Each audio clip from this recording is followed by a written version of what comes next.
Hi friends, அனைவருக்கும் வணக்கம் friends. மீன் பொரியல் வறுவல் செய்யலாம் வாங்க. டிஃப்ரெண்ட்டாக இருக்கும். பெரிய பெரிய மீன் வாங்க செய்யலாம் ஃப்ரெண்ட்ஸ். இதெல்லாம் தேவையான பொருட்கள் பாருங்க.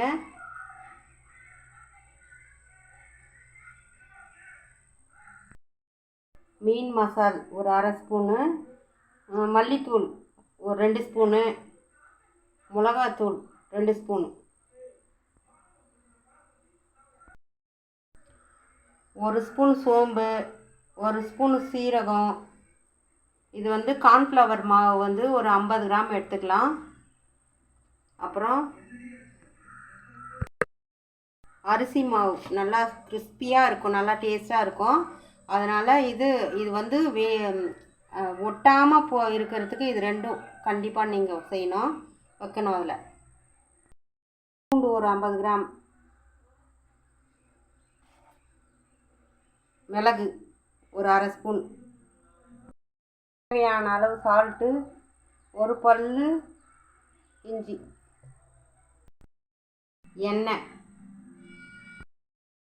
சோம்பு போட்டுக்கலாம், சீரகம் போட்டுக்கலாம், மிளகு,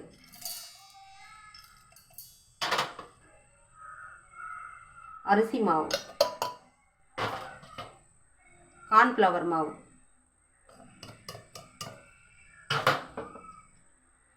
பூண்டு, இஞ்சி, உப்பு,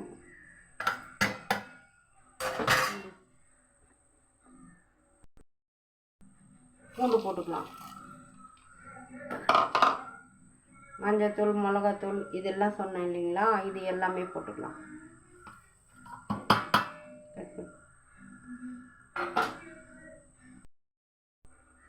எண்ணெய் போட்டுக்கலாம். மூடி வச்சு க்ளோஸ் பண்ணி அரைச்சிக்கலாம். கொஞ்சம் தண்ணி ஊற்றிக்கலாம். இந்த அளவுக்கு ஃபைன் பேஸ்ட்டாக அரைச்சிக்கணும். இந்த மீன் பேர் மட்டும் தெரியும், ஜிலேபி மீன். இது என்ன மீனுன்னு தெரியாது எனக்கு. 2 விதமான மீன் நல்லா டேஸ்ட்டாக இருக்கும் இது வறுவல் செஞ்சால். இது எடுத்து அப்ளை பண்ணி 1 ஹவர் வைக்கணும்.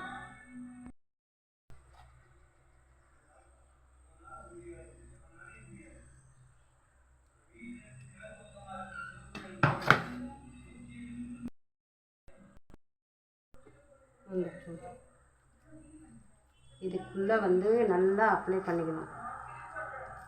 இந்த கோடில் எல்லாம் அப்ளை பண்ணிக்கணும். இதெல்லாம் நான் கோடு போட்டு வச்சுட்டேன் ஆல்ரெடி உங்களுக்கு.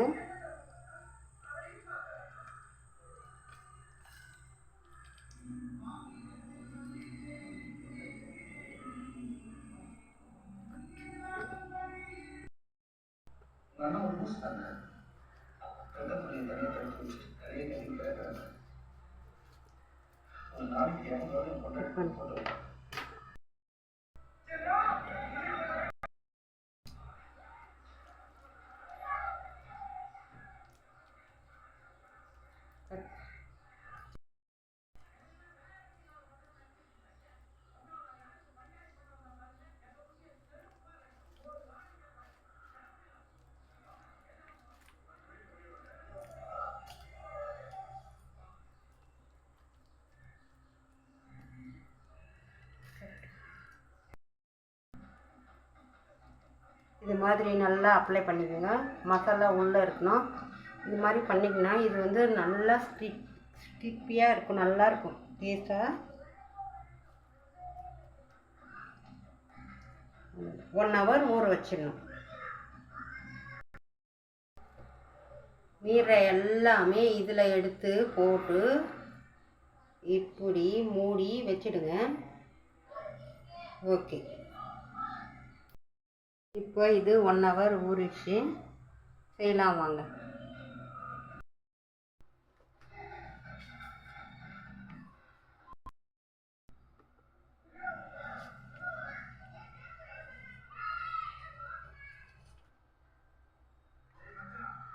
கட் பண்ணு.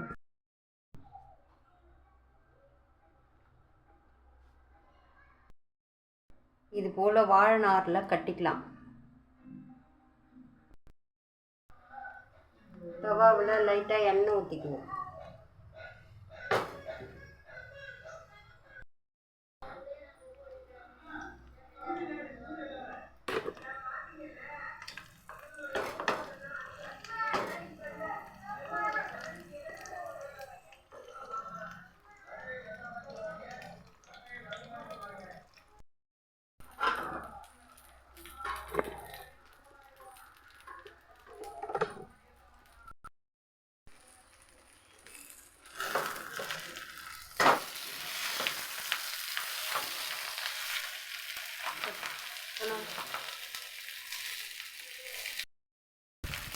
திரும்பவும் கொஞ்ச நேரம் நம்ம இதே மாதிரியே மூடி வச்சிடணும்.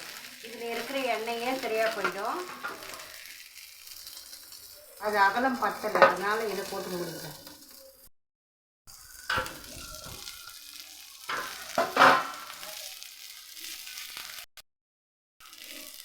திருப்பி கொடுத்து ஒரு 5 நிமிஷம், ஒரு பக்கத்துக்கு 5 நிமிஷம், அந்த நடுவுலேயே ரெண்டு முறையாக திருப்பி கொடுக்கணும். திருப்பி கொடுத்து அந்த கட்டு கூட அவுந்துக்கும் பாருங்கள். அப்படி அவுந்தாலும் பரவாயில்ல, அது அதோடு ஒட்டிக்கிச்சு. அந்த மசாலெல்லாம் அதுலேயே நல்லா ஒட்டி இருக்கும். அதுக்கு தான் அந்த கார்ன்ஃப்ளவர் மாவும் அரிசி மாவும் போடுறது. அடுத்து கேஸை மட்டும் சிம்மில் வச்சுக்கோங்க. இப்போ நம்ம சரியாக போச்சு, எடுத்துக்கலாம். நீங்கள் சிம்மில் எந்த அளவு வைக்கிறீங்களோ அந்த அளவுக்கு நல்லா வேகும்.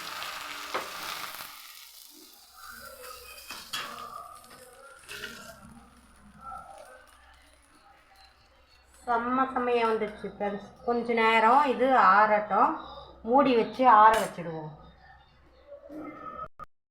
உங்களுக்கு ரெண்டு விதமாகவும் பொரிச்சு காட்டுறேன். இதை நான் அடுத்து இன்னொரு மாதிரி, அதாவது இலை இல்லாமல் எப்படி செய்யுதுன்னு காட்டுறேன் நான்.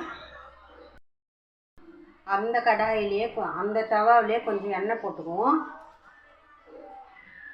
இப்போது இதை எடுத்து போட்டு இந்த மசாலா எல்லாமே இதில் வச்சு போட்டுருவோம்.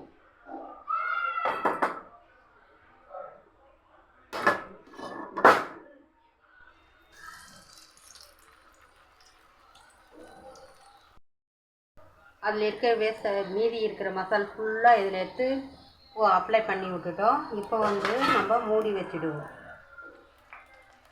2 விதமாகவும் ட்ரை பண்ணுங்கள், செம்ம டேஸ்ட்டாக இருக்கும் ஃப்ரெண்ட்ஸ்.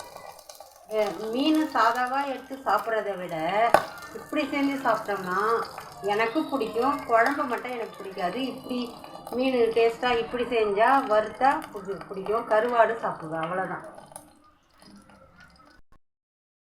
ஸ்டவ் மீடியமில் வச்சுக்குவோம். எப்படி இருக்குது பார்க்கலாம் வாங்க.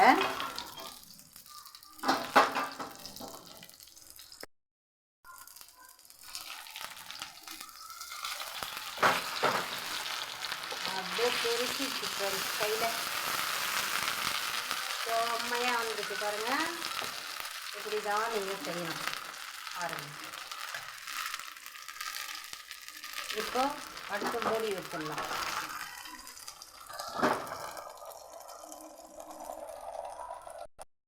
இந்த மசால் கொஞ்சம் கூட தனித்தனியாக போகலை, பார்த்துக்கோங்க. இருக்குது பாருங்கள், ஒரே துளி கூட மாறலை.